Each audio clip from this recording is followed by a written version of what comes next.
नमस्कार, मैं हूं आपके साथ स्नेही श्रेयस। आयान भारत बिहार झारखंड देख रहे हैं आप। तेज प्रताप यादव, जिन्हें लालू ने एक गलती के कारण परिवार से बाहर निकाल दिया था। हालांकि तेज प्रताप यादव एक अच्छे बेटे की तरह यही कहते रहे, हम अपने परिवार के समर्थन में हैं, तेजस्वी को हम सीएम बनते हुए देखना चाहते हैं, किंग मेकर की भूमिका में भी रहेंगे। लेकिन अब जो खबरें सामने आ रही हैं उससे ये लगता है कि क्या दोनों भाई तेज प्रताप और तेजस्वी यादव के बीच दरार पड़ रही है। क्या दोनों में मनमुटाव हो सकता है। खबर की शुरुआत यहां से होती है कि एविएशन ट्रेनिंग डायरेक्टरेट ने एक सूची जारी की जिसमें नाम आ गया तेज प्रताप यादव का। अब तेज प्रताप यादव तो शुरू से कहते आए हैं कि हम तो लालू यादव की असली असली छवि हमारे अंदर ही दिखती है। अब इस बात को बीजेपी भुनाने लगी कि बात तो सही है, काबिल बेटे तो आप ही हैं।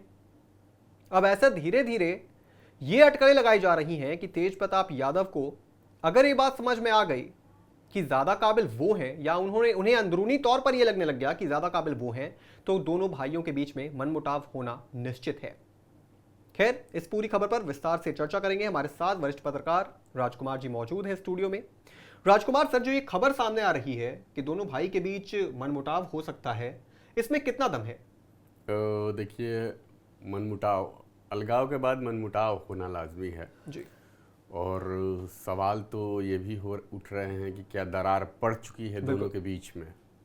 और ये सवाल इसलिए उठ रहे हैं क्योंकि आजकल तेज प्रताप की तारीफ करने लगी है बीजेपी। जी। और बीजेपी के मंत्री बिहार में नीरज कुमार बबलू हैं। उन्होंने तारीफ की है और कहा है कि लालू यादव के असली उत्तराधिकारी तेज प्रताप जी। क्योंकि बड़े बेटे हैं। तो एक बिहार में भोजपुरी में कहावत है कि घर फूटे गंवार लूटे। जी।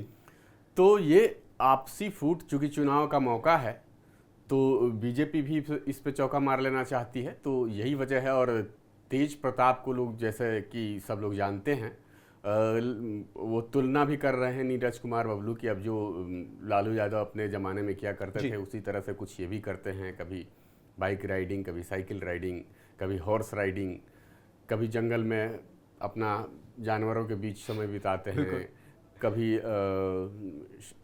भगवान शंकर के भक्त बन जाते हैं। तो अब ये सारी चीज़ें अब तुलना की जा रही हैं। और इसी बीच एक बड़ी खबर ये आई है कि उड्डयन प्रशिक्षण निदेशालय, जी, यानी एविएशन ट्रेनिंग डायरेक्टरेट ने जो सूची जारी की है जिनको ट्रेनिंग दी जाएगी 18 लोगों की, उसमें तेज प्रताप का भी नाम शामिल है। और ये नाम हैरान करने वाला है।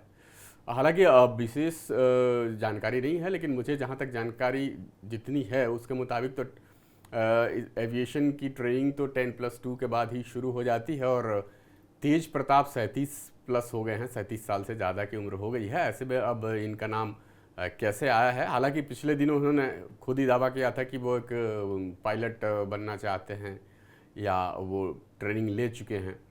इसी बीच ये सूची आना एक तरह से कई सवाल ये भी वो पैदा होता है कि आखिर ये कैसे किस आधार पे बनेंगे। और उनकी फ़ोटो भी वायरल हो रही है, वो पायलट की वर्दी में, जो कमर्शियल पायलट वाला ड्रेस होता है वो पहन के दिख रहा है। तो दूसरी बात यह है कि अब बीजेपी क्या कर रही है कि भाई तेज प्रताप जबकि अलग हो गए हैं, तो मुझे लगता है कि बीजेपी की कोशिश है कि दोनों के बीच में दरार डाली जाए, तेज प्रताप और तेजस्वी के बीच में। और इसमें कोई शक नहीं कि अगर पार्टी में दोनों एक थे, जब आरजेडी में दोनों एक थे, तो ऐसा नहीं है कि सिर्फ तेजस्वी के समर्थक रहे होंगे। कुछ न कुछ प्रतिशत तो लोग तेज प्रताप के भी समर्थक होंगे जी। और उन्हें बुरा लगा होगा पार्टी से जाने पे। तो इसी चीज़ को भुना लेने की कोशिश है सत्ताधारी एनडीए की, यूँ कहे सिर्फ बीजेपी नहीं, एनडीए की।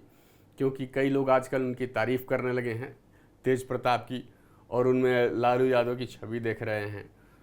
तो और ये भी बताने की कोशिश हो रही है, मतलब उन तक ये संदेश पहुंचाने की कोशिश हो रही है कि लालू यादव के असली उत्तराधिकारी वही हैं, क्योंकि वो लालू यादव के बड़े बेटे हैं। जी। और ये बात अगर तेज प्रताप के समझ में आ जाती है तो इसमें कोई शक नहीं है कि आने वाले दिनों में राजद आरजेडी में मुश्किल तो बढ़ने वाली है, वो भी ऐसे वक्त में जब चुनाव अभी सर पर है।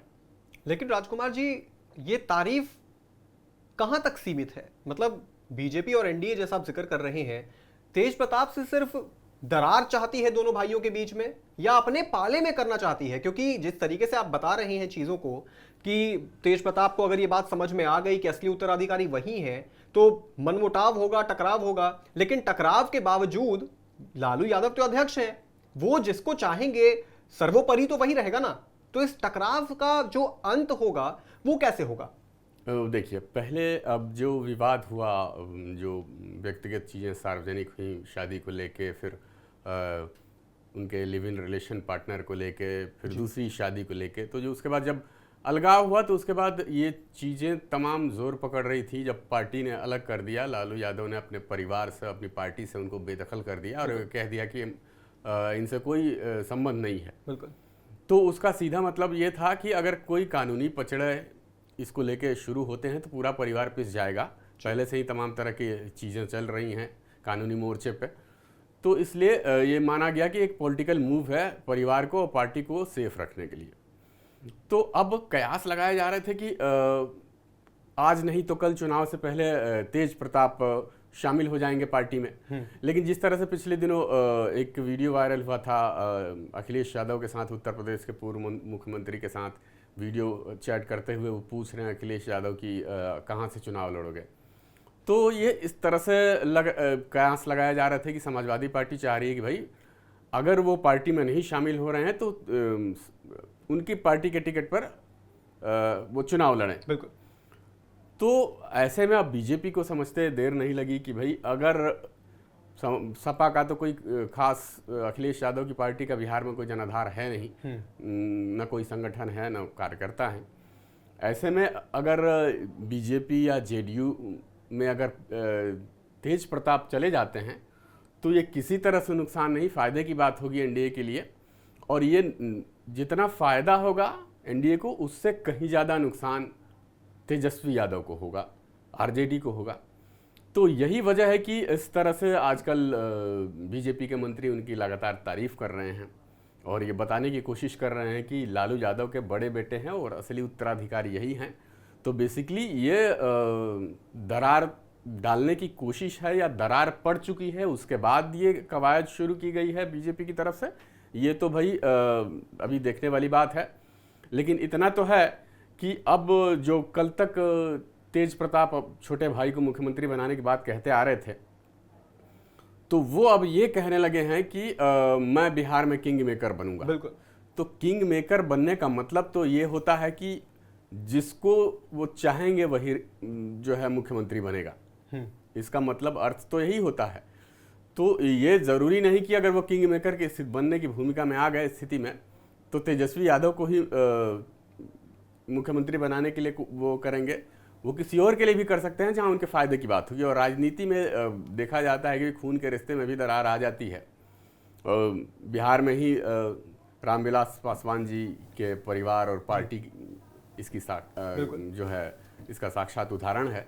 तो ऐसे में कोई बड़ी बात नहीं है कि तेज प्रताप अगर अलग होते हैं तो बीजेपी इनको अपने पाले में कर लेगी और इसका नुकसान बहुत उठाना पड़ सकता है आरजेडी को जी। अब देखते हैं क्या रुख है। रोज कुछ न कुछ तो नई चीजें आ रही हैं तेज प्रताप को लेके। अब देखिए आगे क्या रुख अख्तियार करती है वहां की राजनीति। बिल्कुल, वहां की राजनीति किस तरीके से मोड़ लेती है ये तो समय बताएगा। लेकिन फिलहाल यही अटकलें लगाई जा रही हैं कि दोनों भाइयों के बीच में विवाद हो चुका है, दरार पड़ चुकी है। बीजेपी इस चीज को भुनाने का बहुत प्रयास भी कर रही है। बिहार इलेक्शन से पहले हो सकता है कि ये बड़ा मुद्दा बन जाए। जिस तरीके से तेज प्रताप पहले ही कह चुके हैं कि मैं किंग मेकर हूं, तो किंग मेकर का अर्थ तो यही होता है कि एक अकेला व्यक्ति तो किंग मेकर होता नहीं है। तो ये भी अटकलें लगी कि क्या तेज प्रताप यादव अपनी अलग पार्टी बनाएंगे। उसके बाद समाजवादी पार्टी के मुखिया का कॉल, वीडियो कॉल आना आपने देखा होगा किस तरीके से दोनों के बीच में बातचीत भी हुई। कई चीजें इशारा करती हैं कि किंग मेकर की भूमिका का मतलब यह है कि भाई हम पार्टी से अलग होंगे, अपनी पार्टी बनाएंगे और तेजस्वी को बाहर से समर्थन देंगे। लेकिन उसके बाद फिर जब यह खबर सामने आ गई कि दोनों भाइयों के बीच में दरार आ चुकी है, तो तेज प्रताप किस ओर अपना रुख करेंगे, किस तरफ बिहार की राजनीति मुड़ती है, ये तो देखने वाली जरूर बात होगी। फिलहाल इस पूरी चर्चा में हमारे साथ जुड़ने के लिए आपका बहुत बहुत शुक्रिया राजकुमार जी। इस पूरी चर्चा पर आप क्या सोचते हैं दोस्तों, कमेंट बॉक्स में जरूर लिखते जाइएगा। बिहार झारखंड से जुड़ी तमाम बड़ी खबरों को देखने के लिए आप जुड़े रहें आया ऑन भारत बिहार झारखंड के साथ।